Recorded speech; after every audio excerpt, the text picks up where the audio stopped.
बिस्मिल्लाहिर्रहमानिर्रहीम। आज हम बात करेंगे मर्दाना कमज़ोरी के बारे में। बहुत से लोगों को मर्दाना कमज़ोरी होती है जिसको हम इरेक्टाइल डिसफंक्शन कहते हैं, और कुछ लोगों को तो स्पर्म जो है उनके नॉन मोटाइल होते हैं या फिर उनका लेवल कम होता है।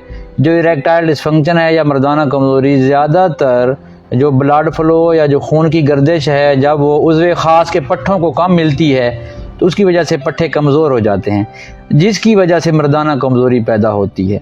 उसके लिए मैं आपको ये कैप्सूल प्रोविस्टा ईडी ये मैं आपको एडवाइज़ कर रहा हूँ। आप सुबह शाम दूध के साथ ले सकते हैं या एक रोज़ाना पूरा महीना लें, उसके बाद आप रिज़ल्ट चेक करें।